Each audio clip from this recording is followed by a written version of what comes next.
देखने में आता है और नारी के आगे सूरवीर बलवान तलक जाता है। लेकिन हम तो यही कहेंगे कि देखो जितना हो सके अगर अपने ऊपर महाराज थोड़ा सा नियंत्रण आपने कर लिया तो जीवन में कभी मार नहीं खाओगे। अगर नियंत्रण न कर पाया तो पराई नारी के चक्कर में पड़ के आप अपना ही विनाश करवा लोगे। क्योंकि आज जब दुर्मलिक राक्षस ने पवन रेखा की सुंदरता को देखा, सोचने लगा नारी मुझे मिल जाए तो फिर मेरे सब मन की हो जाए, तो उस राक्षस ने उग्रसेन का वेश बनाया, पवन रेखा के पास आ गया और पवन रेखा के पास आकर के आज वो राक्षस पवन रेखा के पास पहुंचा। पवन रेखा नहीं पहचान पाई कि ये मेरे महाराज हैं या कोई राक्षस है।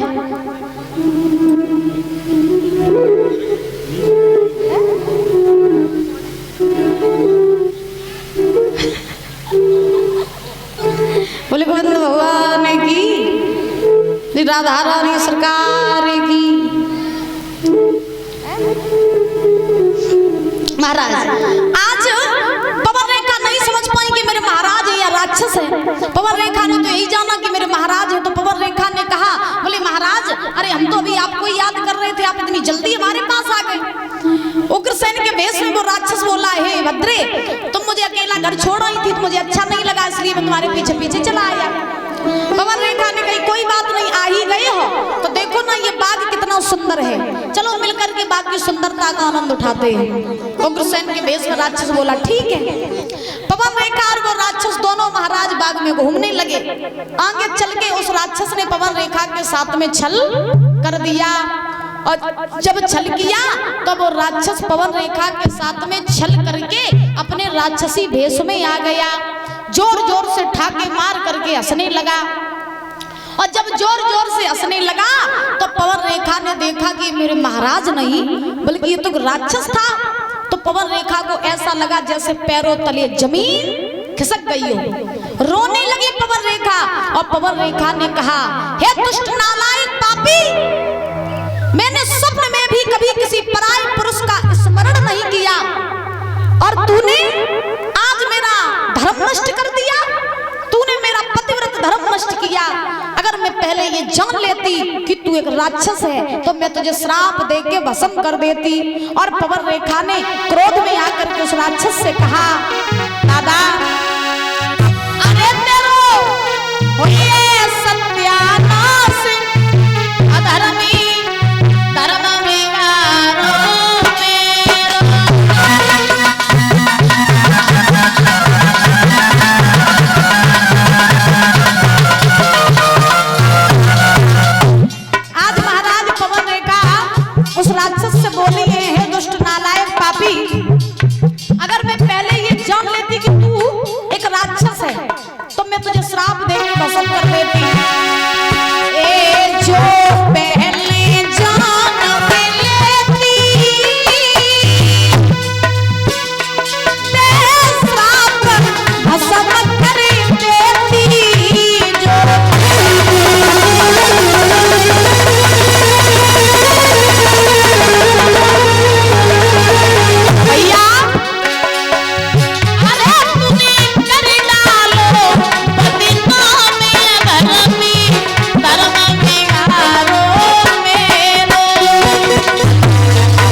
समझा रहे हैं।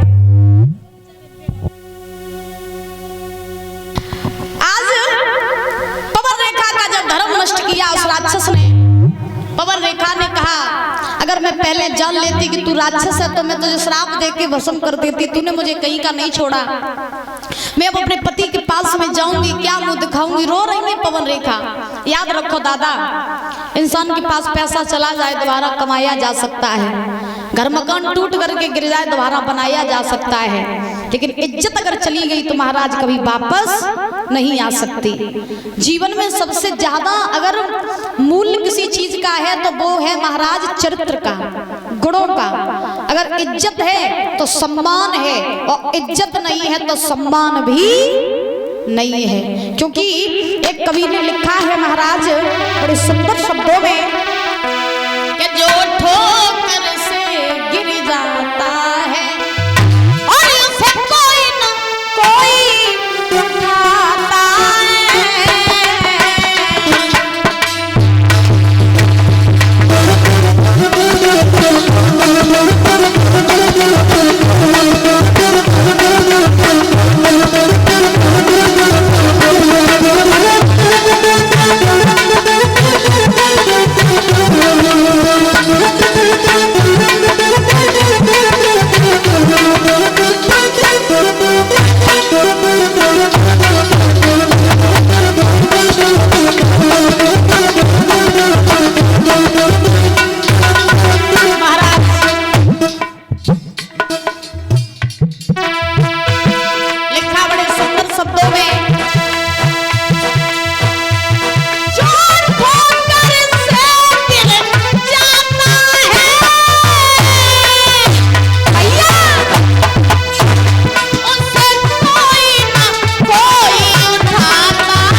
जो नजरों से गिर जाता है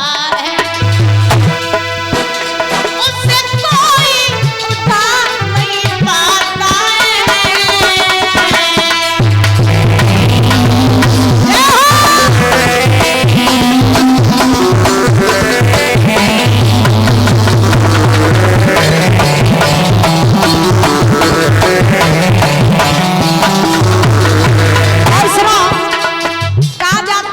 ठोकर से गिर जाता है उसे कोई ना कोई उठाता है, लेकिन जो नजरों से गिर जाता है उसे कोई उठा नहीं पाता है। इसलिए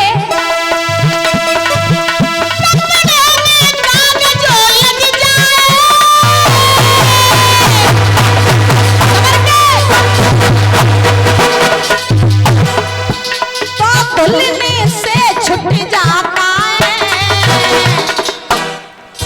यदि कुल में दाग जो लग जाए, यदि कुल में दाग जो लग जाए उससे कोई छुटा नहीं पाता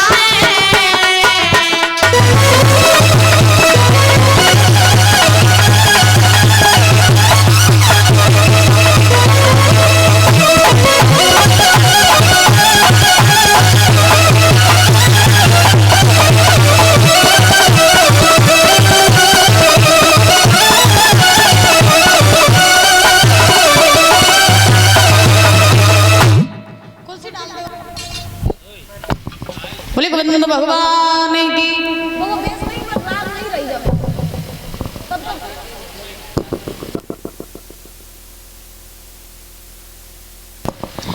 बोली राधा रानी सरकार की। आज काफी कलाकार आए हुए हैं महाराज। हाँ, तो आज पवन रेखा रोने लगी। पवन रेखा ने उस राक्षस को कहा, तूने आज मेरा धर्म नष्ट कर दिया, मैं अपने पति के पास जाऊंगी, क्या मुंह दिखाऊंगी। तो